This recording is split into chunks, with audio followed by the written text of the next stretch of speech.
Hey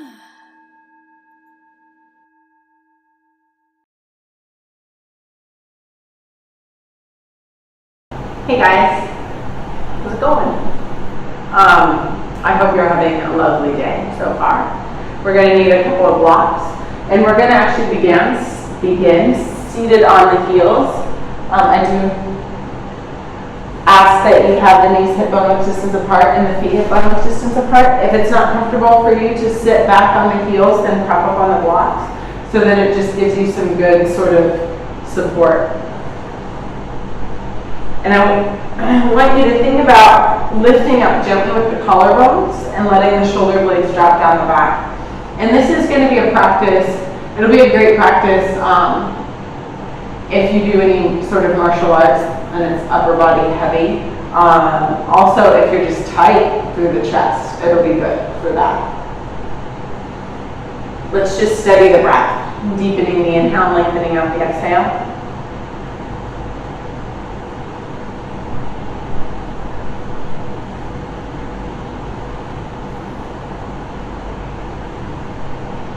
Have the hands rested on the thighs.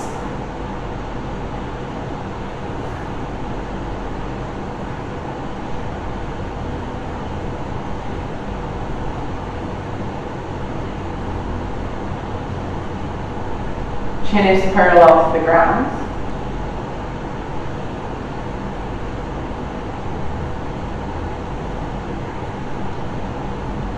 And we're just going to begin with some gentle arm movements. So relax the arms down alongside the body. And then on the inhale, raise the right arm forward, up, and overhead. Lift the chin just a bit. And on the exhale, turn the head to look away as you reach the arm behind you. The palm is going to face out. The head is going to turn towards the left. And the arm is going to sweep back down. Now, once the arm comes down, the head will come back to center. We'll inhale, raise the left arm forward, up, and overhead. Lifting the chin slightly, and on the exhale, sweep the left arm back, turn the head to look right. The left arm comes down, the head comes to center. So we'll continue to alternate so that you can get a feel for it. So breaking it down in detail, inhale, raise the right arm forward, up, and overhead. Kind of feel the shoulder blade lift up off of the back so that you're opening up through the armpit. And then on the exhale, right when you begin to exhale, turn the palm away from you and reach the arm back out behind you. It doesn't have to go really far back. You might just be more out to the side.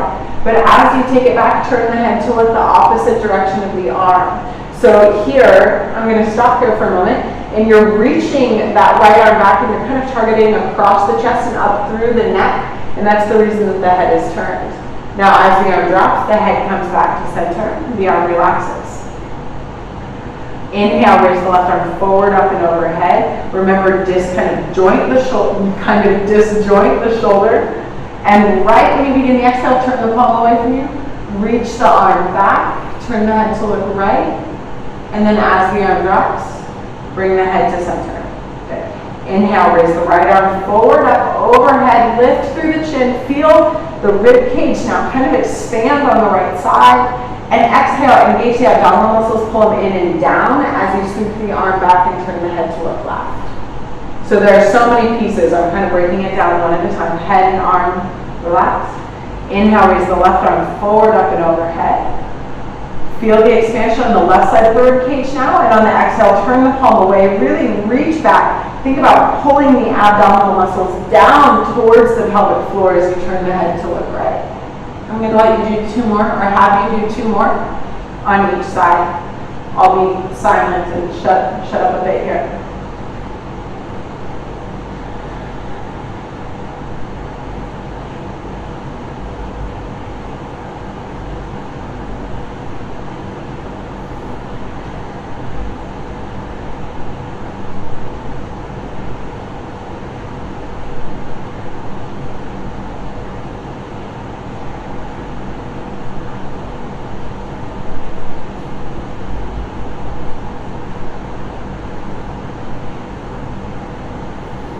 After your last one, just rest the palms on top of the thighs and pause.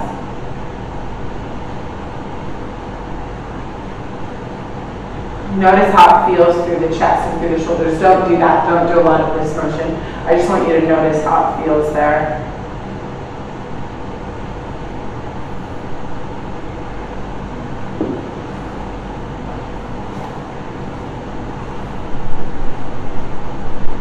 Now the knees are hip bone width distance apart. The arms are going to come back down alongside the body.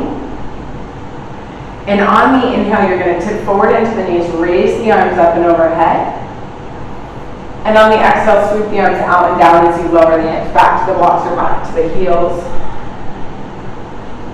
Good. Inhale, engage through the glutes, the legs, raise the arms up and overhead as you lift the buttock off of the blocks or the heels. And on the exhale, come back down.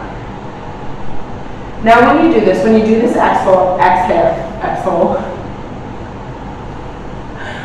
exhale, I want you to pull the belly button towards the spine and then push it down into the pelvic floor. And this creates an anchor for the abdominal muscles that allows the chest to kind of free up a bit.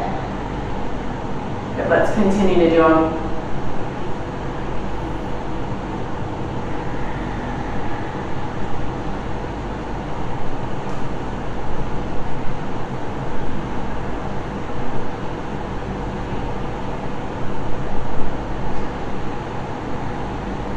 And when we exhale and bring the hips down, let's drop the chin towards the chest without completely disengaging and rounding the upper back.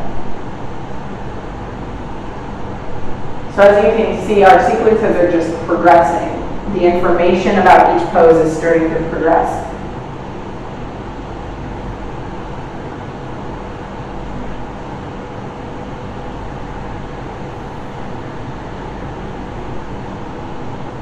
When you come out and down with the arms, the palms face forward and then drop it by the side. So you're just working with natural rotation of the arm. 2 more.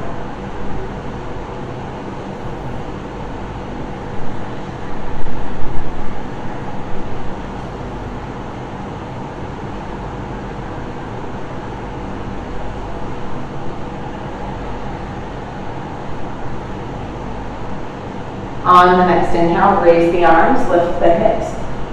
Interlace the fingers, press the palms up towards the ceiling, but this time hug the shoulder blades down the back. Neutralize the chin. And press down with the kneecaps, engage through the glutes. And it's a little bit of a pelvic thrust forward, but I don't want you to drop into the low back. So in that pelvic thrust forward, then you re-engage through the abdomen and you kind of make this really solid. And it's solid like punch to the stomach sort of solid. And then on the exhale, release the interlace of the hands and come straight to tabletop, hinging at the hips. Now you can move the blocks off. And just do some cat-cows. So inhale, thread the chest forward, lift the tailbone, and exhale, round through the upper back. Draw the belly button towards the spine, chin towards the chest. A few more like that.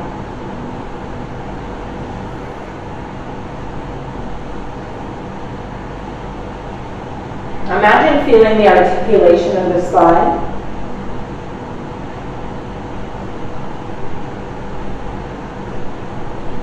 Tuck the toes, just to stretch out through the bottoms of the feet a bit.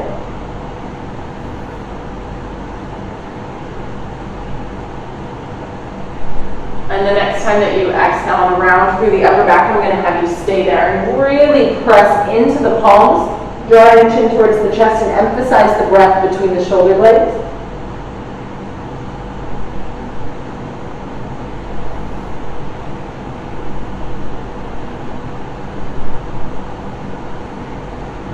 Now let's lift the hips, downward dog.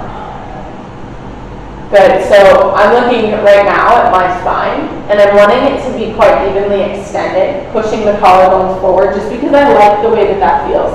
Now my heels are locked to the floor. I don't want them locked to the floor, because that inhibits the movement in my lower body.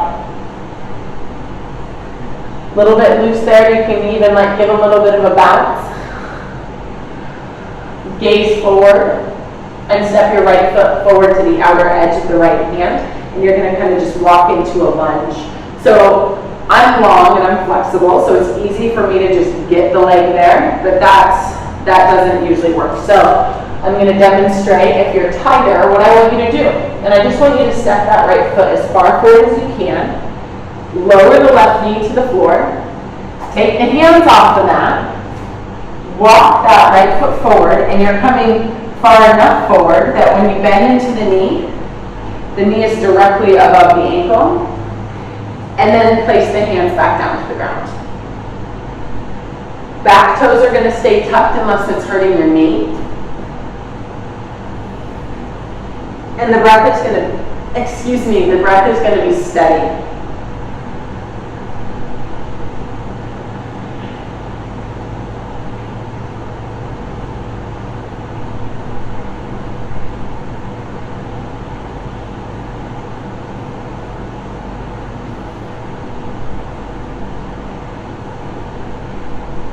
If you have a bit more mobility and you want to come down onto the forearms, do so. And with that, you can rock onto the outer edge of the right foot, as long as you don't cave through this right ankle. So you'll see, caving it would be, there are all these wrinkles here. I don't really want those wrinkles there. I want to keep it solid, protective of this knee. I said back toes stay tucked, but then I dropped mine. Woo! So sometimes what just caused me to do that was my hamstrings rolled over the sit bump. Feels a bit weird.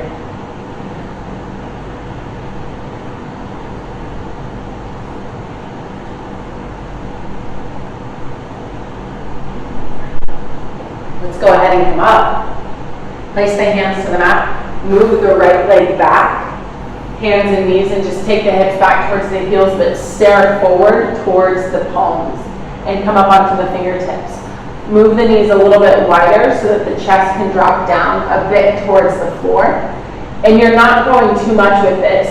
A lot of this is going to depend upon the girth of your torso and your rib cage, because you want to be able to get in there and let everything start to drop down. And we're just changing a bit the distance between the forearms and the mat. So we come up onto the fingertips, and then we plug the shoulder blades into the back.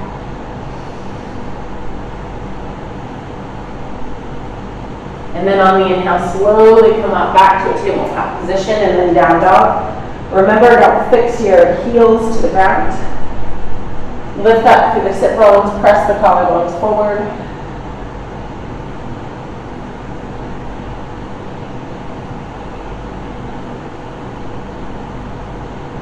And then step your left foot forward. So I'm going to walk us through this again. Left foot comes as far forward as it can. Right knee lowers to the floor. Hands off the mat. Left foot walks forward. Hips shift forward. Hands placed down. So we just break it down into steps. A lot of people get really stuck on this, like, my hands have to stay to the floor. They don't. Don't think that. You're never stuck in a position until you are. So the hips sink forward and down, the collarbones extend forward. Nice and flat through the upper back. You can stay up, or you can drop down onto forearms. You can angle out through this knee again. Just don't collapse into the ankle.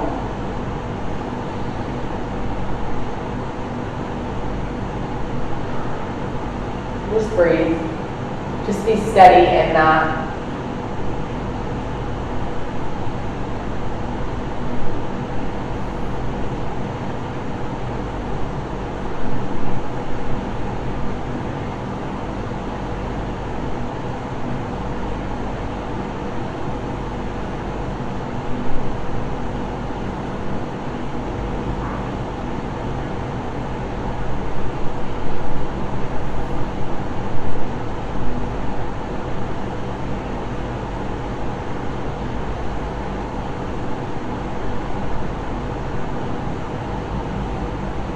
Awesome.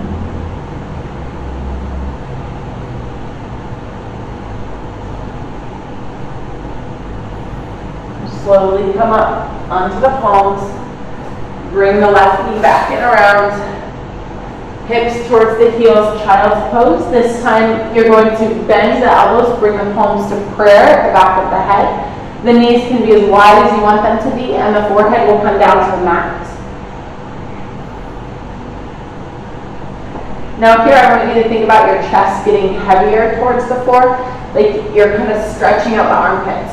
And one thing that you can do is walk the elbows a bit further forward and let the chest drop down, or out a little bit wider, or a little bit closer in together. So much of it's going to depend upon your own anatomy, your own physiology. So being explorative, find what works for you, where you feel it best, and then remember that that can change the next time that you practice.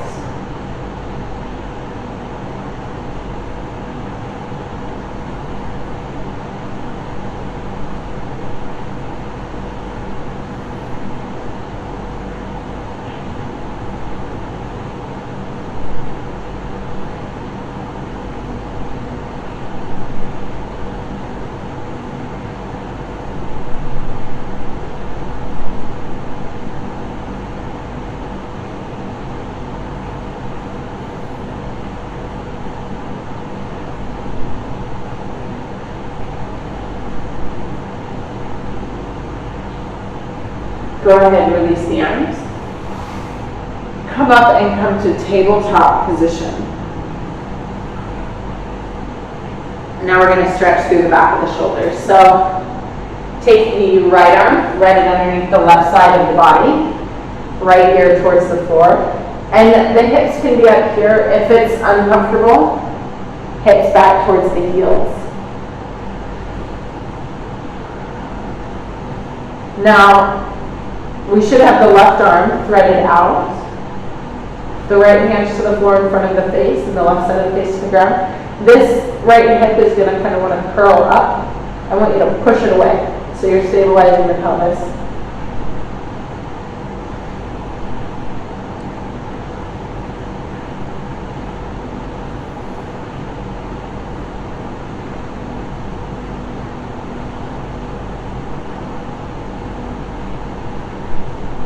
Breathe slow and deep.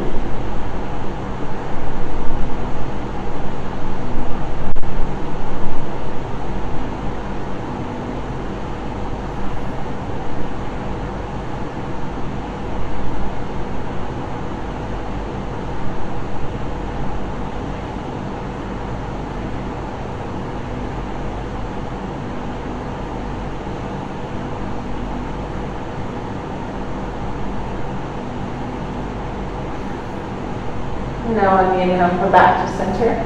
Just pause at center for a moment. Notice how the sides feel. And then take the right arm underneath the left side of the body, right here towards the floor. And remember, this left hip is going to kind of want to creep up. I want you to press it back out behind you. Be evenly weighted through both knees.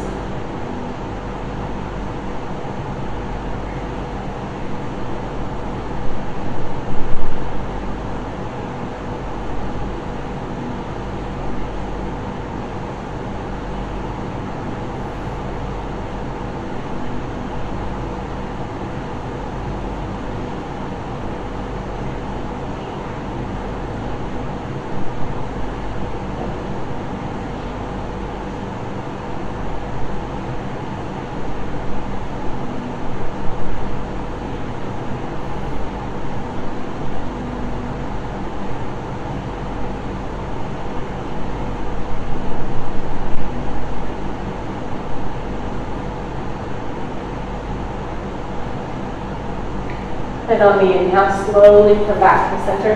You're going to pause at center once again.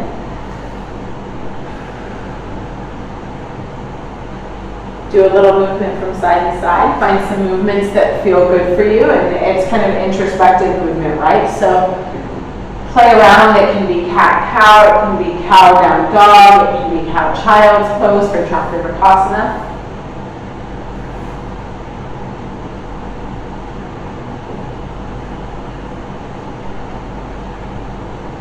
Just something that's going to let your body kind of work out any kinks it's got, because that was a lot of upper body stuff that we just did. Stay calm with it. Relaxed. Kind of peaceful. Listen to the sound of your own breath.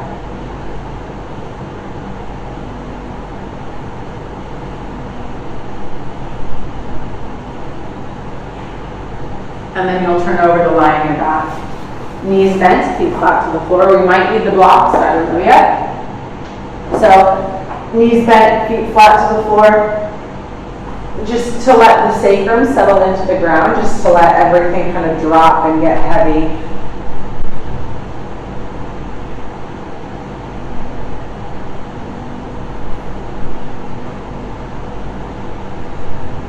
Extend the left leg down. Bring the sole of the right foot to the inner edge of the left leg and drop the knee out wide.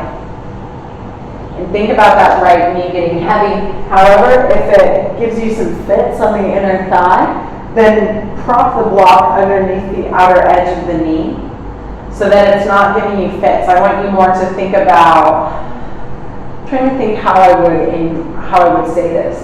So if it's overstretched, I'll use the arm as an example.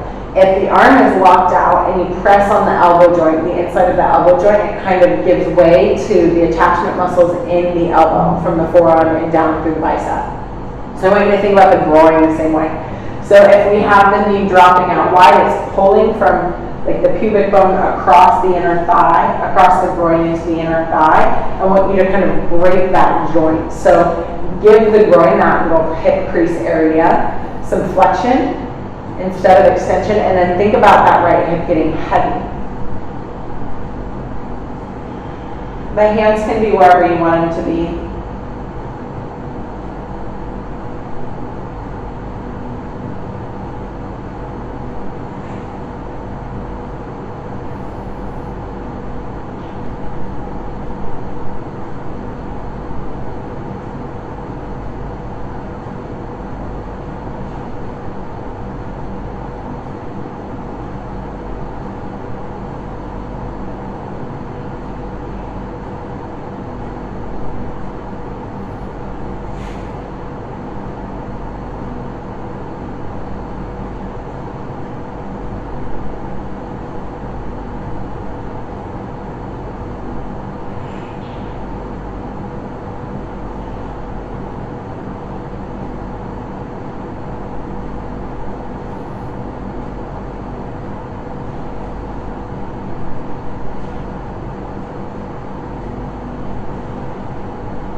Now go ahead, bend to the left knee, place the foot flat to the floor. You can see it's going to right to the inside of my right foot. And that's going to tip the pelvis back a bit, so relax there again.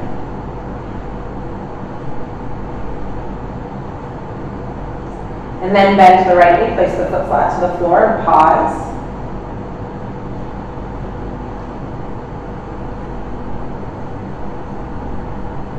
And then extend the right leg straight out onto the floor. Let that leg relax, a little bit of external rotation to it.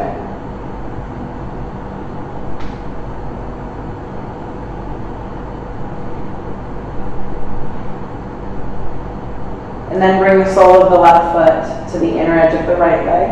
And again, break that crease, right? Like a hi-ya! Karate chop sort of thing. So that it can just relax in that area. It doesn't have to be pulled on and it doesn't have to be compressed. It can just get heavy. I think that's the point that I was trying to make, is it's not extended, it's not fully flexed. It's somewhere in the space between those two things, and it can relax because it's supported by the block, because it's supported by the floor.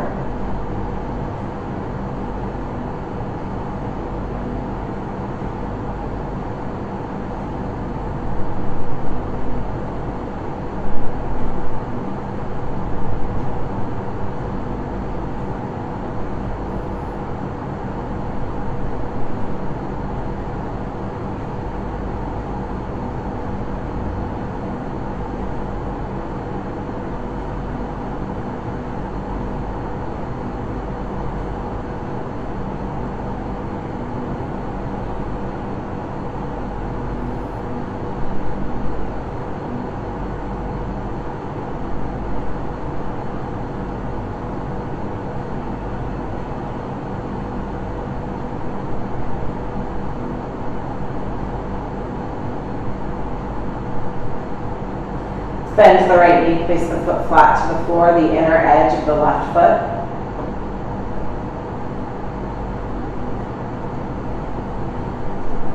If you need to adjust on the mat, adjust on the mat.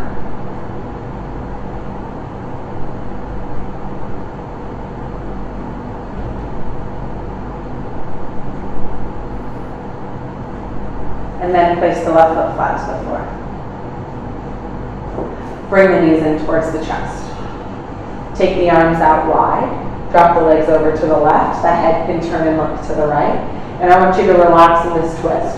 So what I described about kind of like breaking that joint a bit and giving it some softness, you can do that with nearly, well, I'm not going to say nearly every pose, but you can do that with a lot of poses. Like even here, if it's pulling too much on your hip, it doesn't have to be that way. You can actually bring a block underneath the outer edge of the legs or a bolster, and this all can relax a little bit more so that we can get the twist and the rotation in the torso. So it doesn't have to look extreme, and the more extreme we are with it, the more deficiency we actually create, the more strain that we create in the body. So efficiency-wise, if we can give it an opportunity to progress naturally, rather than force it into this progression, we're going to have better results with the body.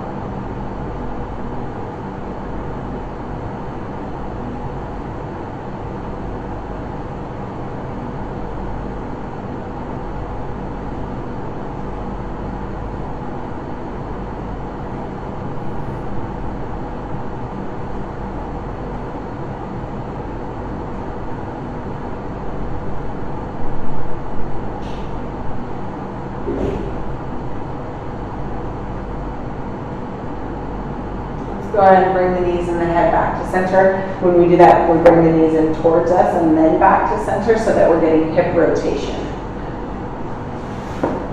Now, on the exhale, take the legs over to the right. The head turns to look left. Set up any sort of support that you need that gives you maximum comfort.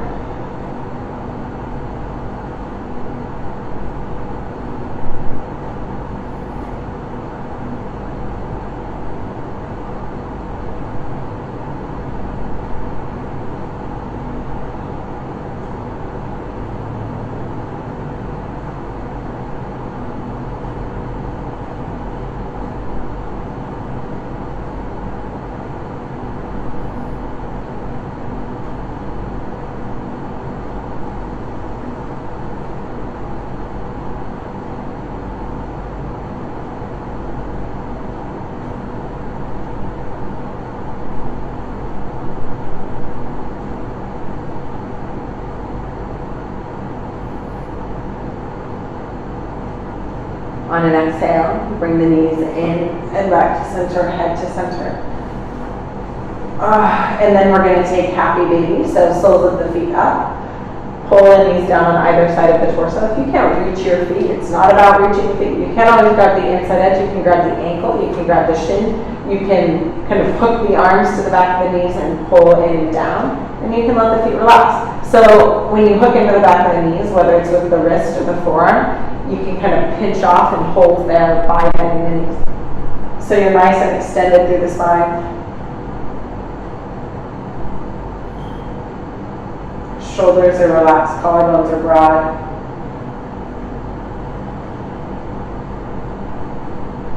Really letting the inner thighs just open up.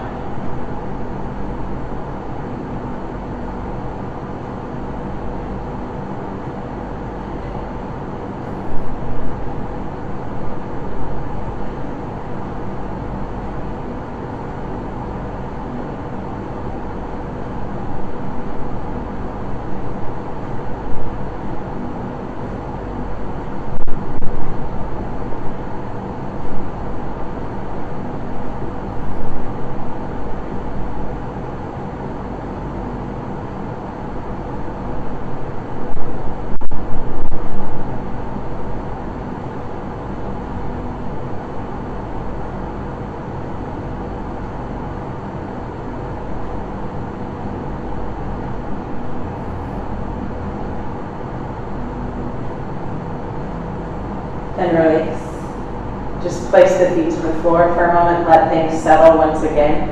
Maybe give a little bit of a wiggle or a shake. If you feel like you need some back bend, come up into bridge and give yourself that opening of the front side of the body, that engagement of the back side. If your low back feels good, actually I just want you to extend the legs out onto the ground for final resting position. So this, you are going to learn over time, or you already know what's best for your body.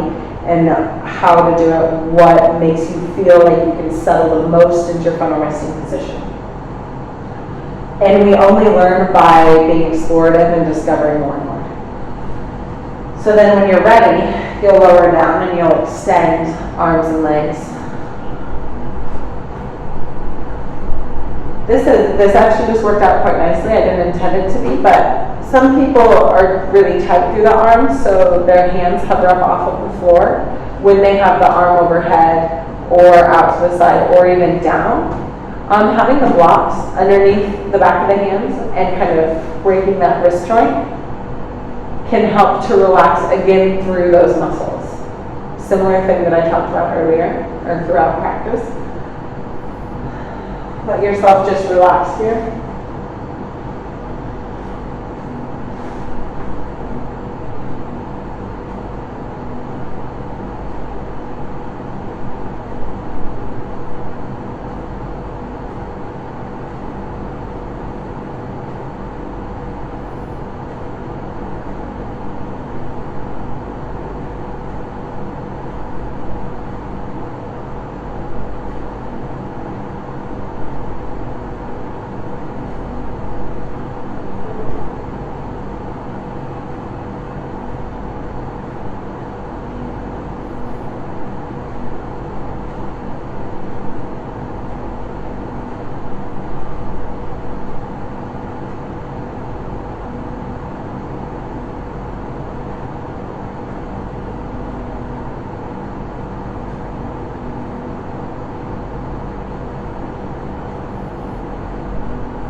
Start to deepen the breath. Feel the rise and fall of the chest.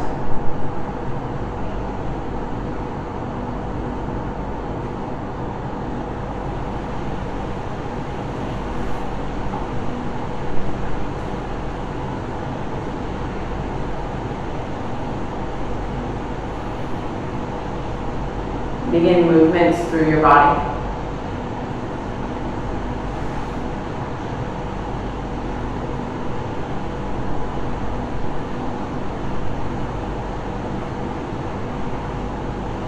Have those movements slowly build until you come up to a seated position.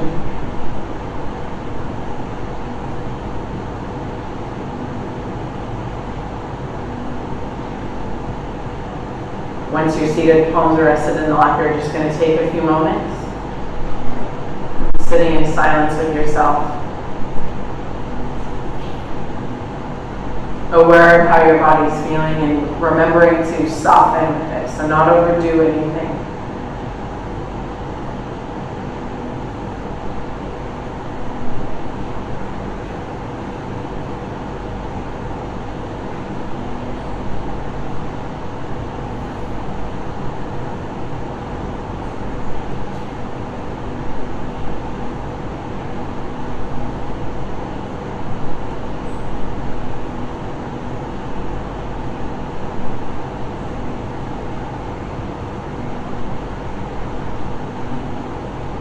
Blinking open the eyes. Noticing how your body feels now, your mind feels now as well, and carrying that awareness up through the rest of your day. How this practice might have affected you, or changed, or shifted, or helped, or hindered you in any way. Just kind of discovering the more subtle corners of your practice. I can't wait to see you next time. Have a great day.